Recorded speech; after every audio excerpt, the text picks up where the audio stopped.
नमस्कार दोस्तों, आज हम बात कर रहे हैं क्लास 12 बायोलॉजी के 60 महत्वपूर्ण प्रश्न, वो भी आंसर सहित। जी हाँ दोस्तों, आज मैं आपको बताने वाला हूँ 60 महत्वपूर्ण प्रश्न बताऊंगा, आंसर सहित बताऊंगा। ठीक, पहला नंबर, दूसरा नंबर के लिए है 2 नंबर वाले प्रश्न। जितने भी क्वेश्चन आज के वीडियो में आपको मिलेंगे सब 2-2 नंबर वाले रहेंगे, मतलब अति लघु उत्तरीय प्रश्न आंसर सहित मिलेगा। तीसरा नंबर क्या है कि पूरी बायोलॉजी आज समाप्त हो जाएगी। ये समझ सकते हो, ये महासंग्राम वीडियो है, मतलब कि महामैराथन, क्योंकि आज की इस वीडियो में आपको बायोलॉजी में जितने भी 2-2 नंबर वाले क्वेश्चन आंसर आते हैं, आज इस वीडियो में आपको खत्म हो जाएगा पूरी बायोलॉजी। ठीक, चौथा नंबर क्या है कि पीडीएफ भी फ्री पे ले जाओ। मतलब पीडीएफ कहाँ से मिलता है, मेरे चैनल पर आए हो तो सब कुछ बताऊंगा। वीडियो में बने रही है मेरे भाई, वीडियो अंत तक देखना। वीडियो में अगर अच्छा लगेगा तो सब्सक्राइब वगैरह कर देना है, क्योंकि मैं आज ये बताने वाला हूँ 60 क्वेश्चन बताऊंगा, आंसर सही बताऊंगा, और सारे क्वेश्चन 2-2 नंबर के होंगे। चलिए मैं बात करता हूँ पहला नंबर क्वेश्चन क्या है पहले लेसन का। ये पहली बात तो मैं पुष्पीय पादपों में लैंगिक जनित यानी कि पहले चैप्टर का पहला क्वेश्चन क्या है। देखिए, मैं एक चीज़ बताना चाहूँगा कि चैप्टर वाइज में बताऊंगा आज के वीडियो में आपको। चैप्टर वाइज पहले लेसन के जितने भी इंपॉर्टेंट, दूसरे लेसन के, तीसरे लेसन के, चौथे लेसन, पाँचवें लेसन, जितने भी बायोलॉजी में लेसन है सभी की इंपॉर्टेंट आपको क्वेश्चन आंसर बताऊंगा आंसर सहित।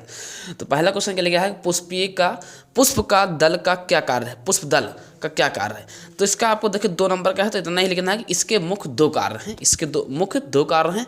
पहला नंबर क्या लिखना है कि कीटों को परागण के लिए आकर्षित करना, मतलब कीटों को परागण के लिए आकर्षित करना। दूसरा नंबर क्या लिखा है, कलिका अवस्था में जनन अंग की रक्षा करना। तो ये रहा पहला क्वेश्चन के 2 आंसर, इतना लिखना है भाई। इसके मुख्य 2 कार्य होते हैं, तो कार्य नंबर 1 लिख दिया, कार्य नंबर 2 लिख दिया, मतलब कालिका अवस्था में जनन अंग की रक्षा करना। ये रहा दोनों महत्वपूर्ण कार्य। तो पहला क्वेश्चन खत्म, बस 2 नंबर पक्का, इतना ही करना था, और इसमें कोई भी दिमाग नहीं लगाना यार, बहुत सिंपल है, तैयार करना पड़ेगा। अति लघु उत्तरीय प्रश्न है सारे ध्यान रहे, ये गारंटेड है, ये आएगा जरूर। 5 क्वेश्चन आ जाएगा 2-2 नंबर में, 10 नंबर पक्का हो जाएगा, तो चाय जरूर कर लेना है। चलिए मैं पहला नंबर क्वेश्चन बता दिया, बात करता हूँ दूसरा नंबर क्वेश्चन। क्या लिखा है, दूसरा नंबर क्वेश्चन लिखा है कि टेपिटम कहाँ स्थित है। टेपिटम कहाँ स्थित है, इसका क्या कार्य है। ठीक, तो आंसर क्या हो जाएगा कि पराग कोश की सबसे भीतरी परत को टेपिटम कहते हैं। ठीक, ये मेरे भाई क्या बोला मैंने कि पराग कोश की सबसे भीतरी परत को टेपिटम कहते हैं। यह परागकणों को पोषण प्रदान करता है, ये परागकणों को पोषण प्रदान करता है। ठीक, इसमें से विभिन्न प्रकार के एंजाइम व हार्मोन्स का स्त्राव भी कहते हैं, है ना। हार्मोन्स और एंजाइम का स्त्राव भी कहते हैं। ये 2 नंबर का क्वेश्चन है, ज़्यादा नहीं, 2 नंबर का, तो ये भी कंप्लीट। दूसरा नंबर भी। चलिए बात करता हूँ तीसरा नंबर क्वेश्चन क्या लिखा है कि कीट पराग, मेरे भाई तीसरा नंबर क्वेश्चन क्या लिखा है कि कीट परागित पौधों के नाम लिखिए। तो पहला नंबर क्या हो जाएगा साल्विया, दूसरा क्या हो जाएगा बैगनोविया डायनेस्ट। ये रहा दूसरा नंबर क्वेश्चन, मतलब तीसरा नंबर क्वेश्चन। चलिए बात करता हूँ चौथा नंबर क्या लिखा है। चौथा नंबर क्वेश्चन क्या है कि जलीय परागण करने वाले 2 पौधे के नाम लिखिए। तो पहला क्या हो जाएगा हाइड्रीला, ठीक, दूसरा क्या हो जाएगा बेलीसेनेरिया। ठीक, ये भी कंप्लीट। चलिए अब 5वां नंबर क्वेश्चन क्या है कि किन्हीं 2 आभासी फलों के नाम लिखिए। जो मैं बता रहा हूँ ना, ये सब 2-2 नंबर वाले प्रश्न, मैं बार बार बोल रहा हूँ 2-2 नंबर वाले प्रश्न हैं, सभी अति लघु उत्तरीय प्रश्न हैं। भाई तैयार कर लेना और समझ के करने कम से कम, ये बात ध्यान में रखना आपको। 2-2 नंबर वाले प्रश्न हैं सारे, ठीक, ना कि 1 वाले ना तो 5 वाले, ये सारे 2-2 वाले हैं, मतलब अति लघु उत्तरीय प्रश्न हैं, और गारंटी है 5 क्वेश्चन आएगा इसमें से। ठीक, 5वां नंबर क्या लिखा है किन्हीं 2 आभासी फलों के नाम लिखिए। पहला फल क्या है सेब, दूसरा क्या है नाशपाती। ठीक, चलिए अब बताता हूँ 6वां नंबर क्वेश्चन क्या लिखा है। 6वां नंबर क्वेश्चन लिखा है कि अनिकेश जनक क्या है। अनिकेश जनक क्या है, अब इसके अंदर क्या लिखना है कि बिना निषेचन के बीजाणु द्वारा अगुणित भ्रूण तथा बीज का विकसित होना निष्केष जनन कहलाता है। बिना निषेचन के ही बीजाणु द्वारा अगुणित भ्रूण तथा बीज का विकसित होना निषेक जनन कहलाता है।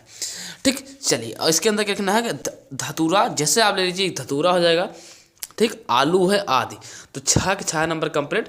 चलिए अब बताता हूँ 7वां नंबर क्वेश्चन। क्या नंबर क्वेश्चन लिखा है, 7वां नंबर क्वेश्चन लिखा है कि अनिकेश फलन क्या है। जी हाँ दोस्तों, काफ़ी इंपॉर्टेंट क्वेश्चन है। 7वां नंबर 2 नंबर का है कि अनिकेश फलन क्या है। अब इसका आंसर की बात की जाए तो आंसर क्या हो जाएगा कि बिना निषेचन के ही अंडाशय से फल का निर्माण होना ही अनिकेश फलन कहलाता है। बहुत सटीक भाषा है, देखो याद हो गया होगा, हमें तो याद हो गया कि बिना निषेचन के ही अंडाशय से फल का निर्माण होना ही अनिषेक फलन कहलाता है। ठीक, अनिकेश नहीं लिखा है, अनिषेक फलन। ध्यान रहे। ठीक, उदाहरण की बात की जाए मतलब जैसे केला, कामा पपीता, कामा संतरा, कामा आदि। तो 7वां नंबर भी आपका कंप्लीट। चलिए अब बात करता हूँ 8वां नंबर क्वेश्चन लिखा है। 8वां में लिखा है विषण के 2 कार्य लिखिए। मतलब विषण क्या है, उनके 2 कार्य लिखिए। तो पहला ऑप्शन क्या लिखना है, पहला क्वेश्चन अंदर क्या लिखना है कि टेस्टोस्टेरोन हार्मोन्स का स्त्राव। दूसरा नंबर क्या लिखा है शुक्राणु का निर्माण। तो 8वां नंबर भी कंप्लीट। बस इतना ही करना और कुछ नहीं इसमें भाई। ठीक, 2 नंबर करना तो इतना ही करना रहता है और कुछ नहीं इसमें। ठीक, ध्यान रहे, इंपॉर्टेंट है।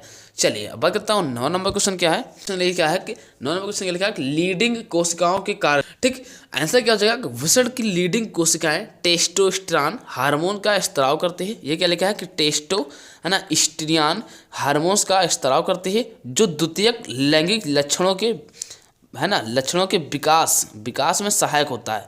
बस 8वां नंबर कंप्लीट। 2 नंबर का क्वेश्चन इसमें और कुछ नहीं करना है भाई, बिल्कुल कुछ नहीं है, इतना ही तैयार करना है।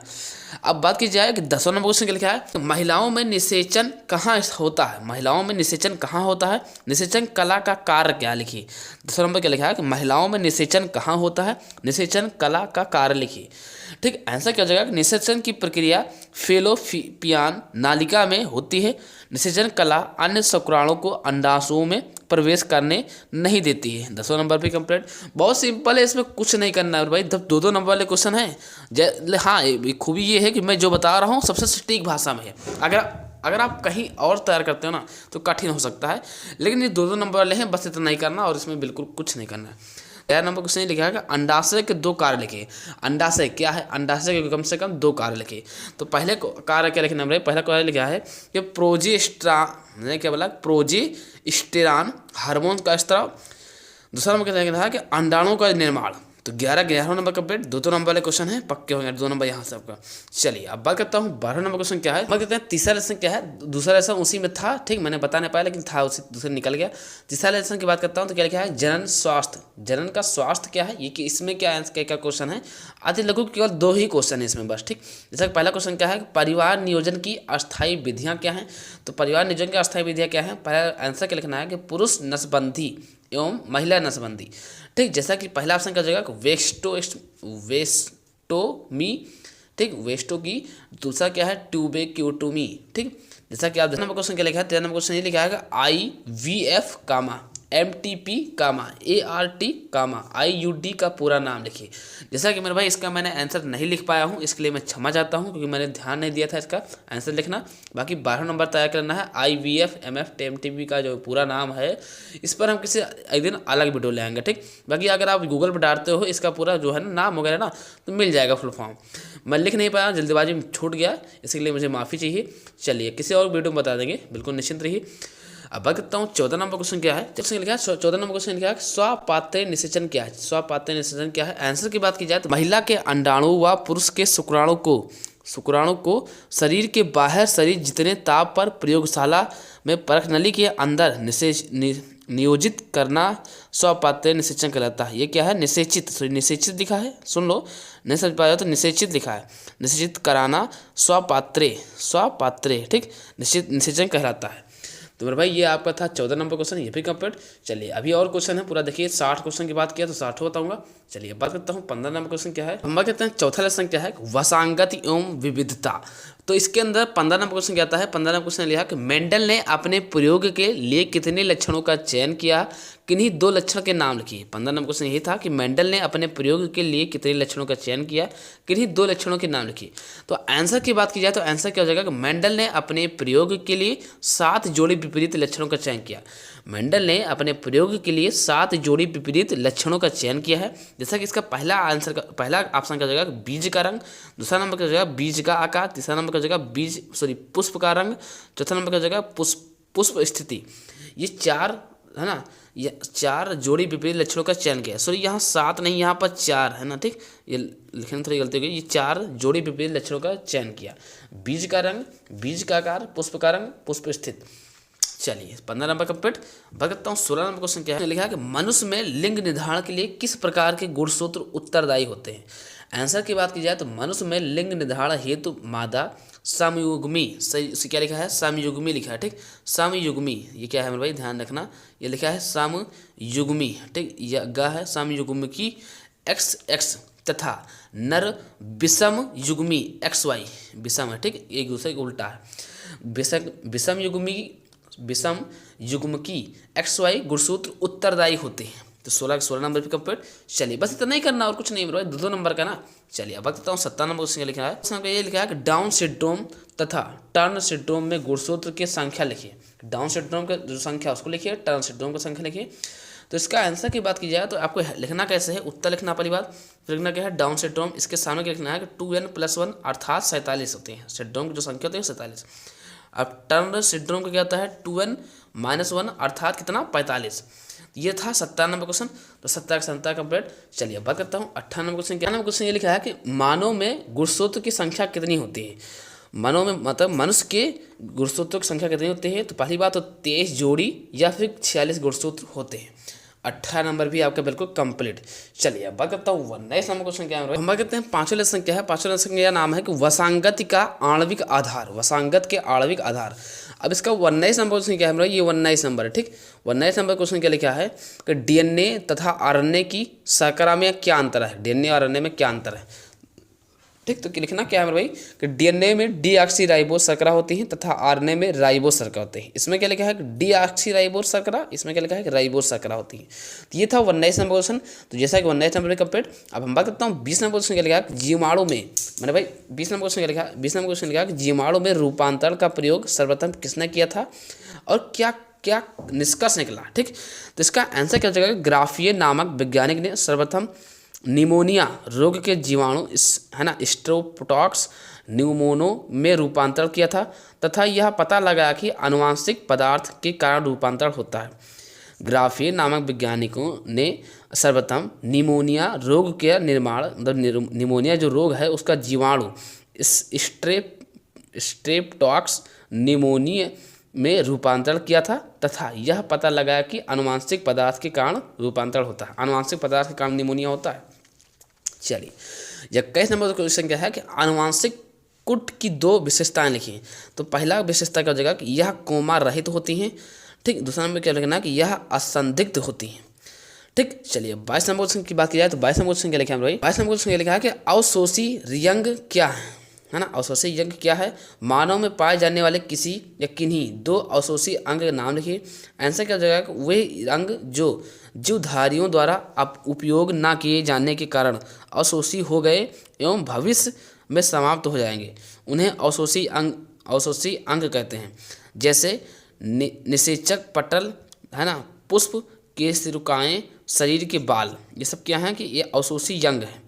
ठीक, अब 23 नंबर क्वेश्चन क्या लिखा है, 23 नंबर क्वेश्चन लिखा है, लिखा है कि मानव का उद्भव किस युग में हुआ है ना, किस युग में हुआ क्वेश्चन मार्क पे क्या लिखा है क्रोमे ज्ञान मानव का जंतु वैज्ञानिक नाम लिखिए। जो मानव जंतु का वैज्ञानिक नाम लिखिए। तो आंसर क्या हो जाएगा कि मानव का उद्भव प्लीस्टोसीन युग में हुआ। को मैग्नान मानव जंतु वैज्ञानिक नाम हेमोसेप्टिनान है ना फासिलिस है। मतलब नाम थोड़ा अजीब है यार, होमोसेपिटनान। ठीक, फासिलिल है। तो सब है आज के वीडियो, क्योंकि पूरे चैप्टर की बात कर रहा हूँ। 60 क्वेश्चन मान्य रखता है और भी अति लघु उत्तरीय प्रश्न है, तो आपको थोड़ा मेहनत तो करना ही पड़ेगा है ना। ध्यान में रहे, अच्छा तैयार करना है तो आपका तैयार हो जाएगा। चलिए अब बात करता हूँ 24 नंबर क्वेश्चन। अब 24 नंबर क्वेश्चन ये लिखा है, 24 नंबर क्वेश्चन ये लिखा है रोमर के मतानुसार है ना, क्या लिखा है ना, मतानुसार आधुनिक मानव वर्ग विभिन्न प्रजातियों के नाम लिखिए। तो आंसर क्या हो जाएगा कि रोमर ने मानव प्रजातियों के 4 समूहों में बांटा है। पहला ऑप्शन क्या लिखना है काकेसाइट्स, दूसरा ऑप्शन क्या लिखना है कि मनगोजाइट्स, तीसरा क्या लिखना है निग्रोइट्स, चौथा नंबर लिखने का ऑस्ट्रेलाइट्स। ठीक, ये था 24 नंबर क्वेश्चन। चलिए अब करता हूँ 25 नंबर क्वेश्चन लिखा कि स्टेनाल मिलर ने अपने प्रयोग में किन किन पदार्थों के संयोजन से अमीनो अम्ल का संश्लेषण किया है। आंसर क्या हो जाएगा कि मीथेन, अमोनिया, हाइड्रोजन तथा जलवाष्प। इन्होंने हाइड्रोजन, अमोनिया तथा मीथेन को 2:1:2 के अनुपात में मिलाया था। तो 25वां नंबर कंप्लीट। चलिए बात करता हूँ 26 नंबर क्वेश्चन। कहते हैं 26 नंबर क्वेश्चन ये लिखा है, 26 में लिखा है परजीवी द्वारा उत्पन्न किन्हीं 2 रोग के नाम लिखिए। परजीवी द्वारा उत्पन्न किन्हीं 2 रोगों के नाम लिखिए। तो पहला ऑप्शन से क्या हो जाएगा कि हाथी पाँव, जैसा कि इसके सामने क्या लिखना है आपको मादा क्यूलेक्स मच्छर। ठीक, दूसरा नंबर लिखना है कि मलेरिया एक बुखार है। ठीक, और वही विषाणु बुखार। क्या लिखना है कि मादा एनफ्लूएंजा। ठीक, तीसरा नंबर लिखना है कि डेंगू। इसके अंदर सामने क्या लिखना है कि मादा एडीज इजिप्टी लिखा है। क्या लिखा है? इजिप्टी लिखा है। ठीक, ध्यान है, जैसे जैसे लिखा वैसे आपको ध्यान में रखना है। चलिए 26 नंबर पे कंप्लीट। कुछ ज़्यादा खास नहीं है, सब 2-2 नंबर के हैं, समझ लेना। ठीक, पक्का करना चाहते तो कर लो, नहीं तो भाई जाओ। 27 नंबर क्वेश्चन क्या है कि मनुष्य में 4 विषाणु जनित रोग लिखिए। 4 ऐसे विषाणु, देखो रोगाणु जनन होता है, एक होता है विषाणु जनन। तो विषाणु जनन क्या है? जैसे कि पहला आंसर क्या हो जाए, पहला ऑप्शन का जगह डेंगू, दूसरा का जगह खसरा, फिर का जगह चेचक, फिर का जगह पोलियो। ये ऐसे 4 विषाणु जनित रोग हैं जो मनुष्य को बहुत मतलब अगर रख लिया ना डेंगू बुखार तो बचना मुश्किल हो जाता है। प्लेटलेट्स सब नीचे हो जाती हैं, मतलब घटने लगती हैं, है ना। पोलियो हो जाएगा, चेचक है, ये सब खतरनाक तो बीमारी है। सबसे खतरनाक डेंगू है। तो भले भगवान ना करे किसी दुश्मन को भी ना हो, मतलब यार बहुत खतरनाक बीमारी है। मतलब 4 ऐसे विषाणु जनी जो भी बीमारियाँ हैं वो कठिन खतरनाक ही होती हैं। चलिए समझ गए होंगे, तो ये 4 आपको इनका नाम याद रखना है। चलिए अब बताता हूँ 28 नंबर क्या है। 28 नंबर क्वेश्चन है कि इंटरफेरान क्या है? इंटर लिखा ना, इंटरफेरान क्या है, इनका क्या कार्य लिखिए। इंटरफेरान विषाणु प्रोटीन अणु होते हैं, मतलब इंटरफेरान विषाणु प्रोटीन अणु होते हैं। जब कोशिकाएं विषाणु से संक्रमित होती हैं, तो ये विषा के संक्रमण को रोकती हैं। तो 28 नंबर पे आपका कंप्लीट। चलिए अब कहता हूँ 29 नंबर क्वेश्चन लिखा है कि स्वास्थ्य को परिभाषित कीजिए। WHO के अनुसार स्वास्थ्य शरीर की वह अवस्था है जिसमें व्यक्ति शरीर मानसिक तथा सामाजिक रूप से पूर्ण स्वस्थ होता है। तो ये भी नंबर आपके कंप्लीट 29 नंबर भी। चलिए बताता हूँ 30 से लिखा है कि मनुष्य में 4 जीवाणु जनित रोगों के नाम लिखिए। 4 ऐसे जीवाणु जनित, देखो मैंने क्या बोला अभी, विषाणु जनित बताया ना, जैसे कि डेंगू, खसरा, चेचक, वो सब क्या थे? विषाणु जनित थे। अब यहाँ पर क्या बात है? जीवाणु जनित। फर्क तो वही है, वो जीवाणु है, वो विषाणु है। अब यहाँ पर क्या लिखा है? मनुष्य में 4 जीवाणु जनित रोग के नाम लिखिए। तो पहला जीवाणु जनित क्या है? हैजा। दूसरा क्या है? टिटनेस। तीसरा क्या है? निमोनिया। चौथा क्या है? काली खांसी, खाली नहीं, काली खांसी। ये सब कौन से मतलब कि रोग हैं? जीवाणु जनित रोग हैं, जीवाणु वाले हैं। ठीक, अंदर जीवाणु रहा था। हैजा, टिटनेस, निमोनिया, काली खांसी। चलिए समझ गए होंगे, इतना ही करना है। 2-2 नंबर का क्वेश्चन है। 30 नंबर पे कंप्लीट। चलिए बात करता हूँ 31 नंबर क्वेश्चन क्या है। ठीक, अब हम बात करते हैं 8वां चैप्टर क्या है। 8वां लेसन क्या है कि मानव कल्याण के सूक्ष्म जीव। ये 8वां लेसन क्या है? मानव कल्याण के सूक्ष्म जीव।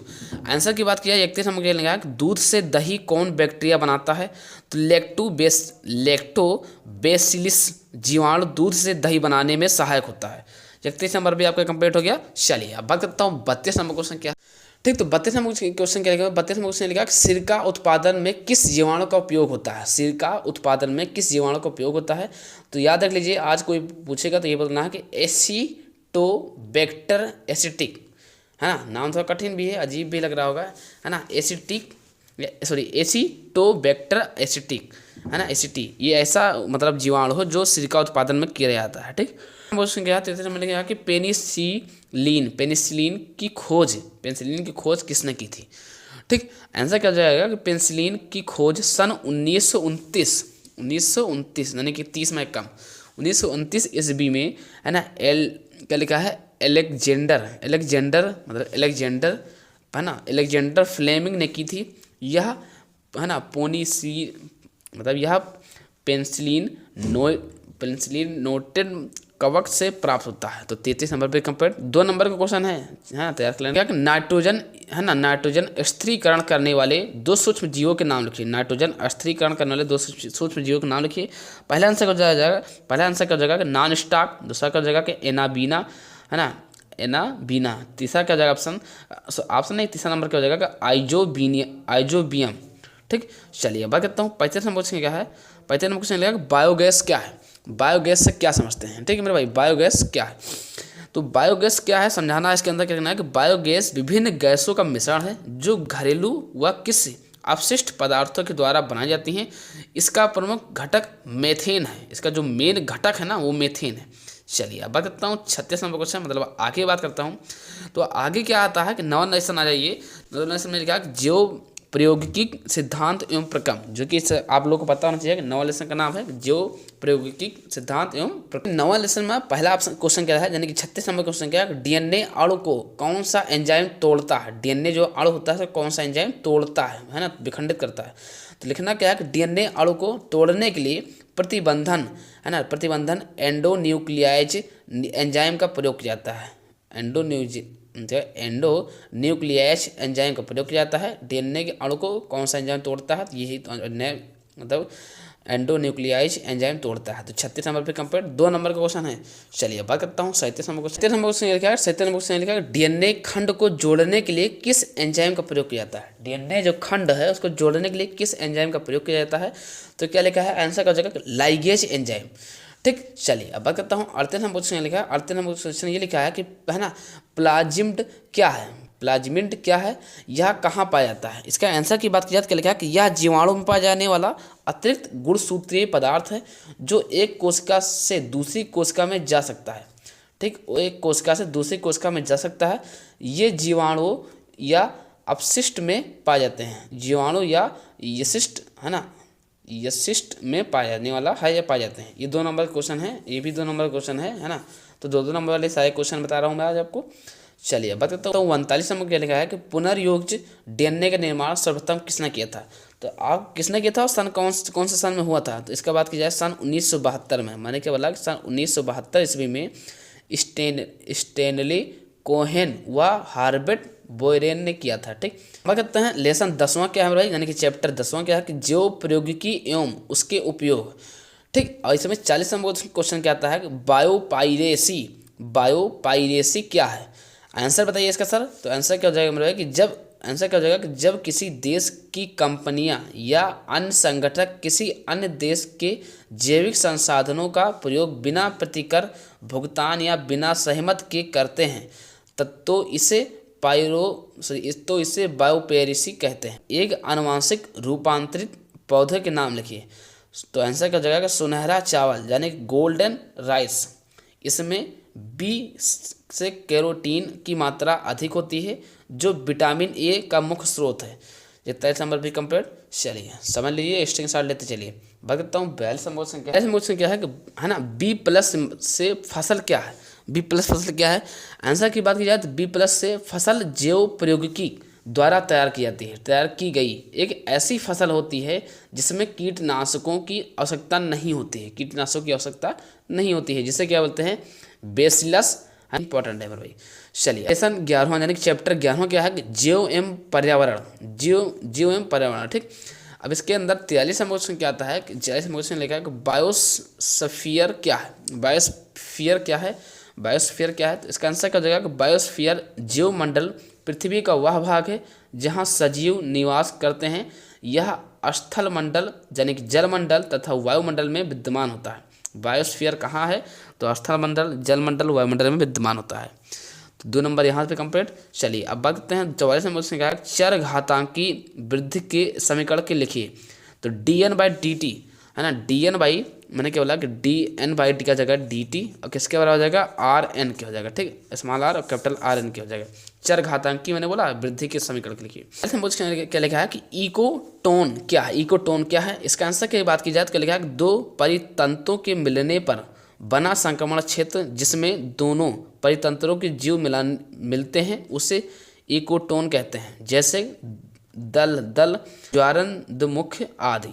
तो इकोटोन क्या है? मैं कहना चाहूँगा इसे आप मत तैयार कीजिए, बिल्कुल नहीं, क्योंकि ये नहीं आता है कई सालों से। 2018 क्वेश्चन है, एक बार पूछा गया तो मैंने लिख दिया था, लेकिन आप इसे न तैयार कीजिए। चलिए बात है खत्म, मत तैयार कीजिए भाई, नहीं आता है। ठीक, मैंने लिख दिया गलती से, लिखा गया, मैंने सोचा कि 18 में आया था तो हो सकता है, लेकिन आएगा नहीं, इसका शक्ल बता रही है यार।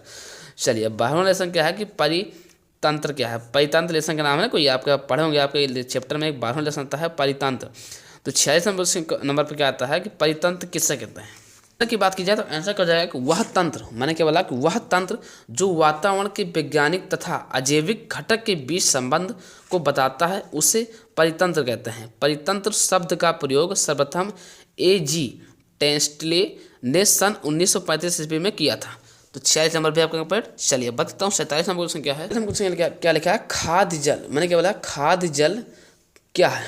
ठीक, आंसर क्या हो जाएगा? प्रकृति ने विभिन्न खाद्य श्रृंखलाओं के आपस में जुड़ने से एक, है ना, जटिल तत्व का निर्माण होता है ना, जिसे खाद्य जाल कहते हैं। तो 47 नंबर भी आपका कंप्लीट। चलिए 48 नंबर क्वेश्चन क्या लिखा है? 48 में लिखा है कि अपमार्जक पर संक्षिप्त टिप्पणी लिखिए।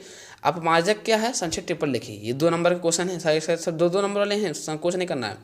आंसर क्या हो जाएगा, वे जीव जो जंतुओं के मृत देह को खाते हैं उन्हें अपमार्जक कहते हैं।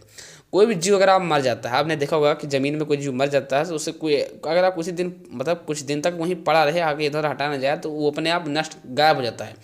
तो उसे अपमार्जक जो जंतु होते हैं वही खा लेते हैं, ठीक, मरे हुए जीव को खा लेते हैं। जैसे गीदड़ हो जाएगा, सॉरी जैसे कि गिद्ध, लकड़बग्घा, ये सब क्या है, अपमार्जक हैं, अपमार्जक जंतु हैं। चलिए ये सब ऐसा आपको लिख करके चलाना है, 2-2 नंबर आपके कंप्लीट हो जाएंगे। 49 नंबर क्वेश्चन क्या है, खड़ी फसल क्या है।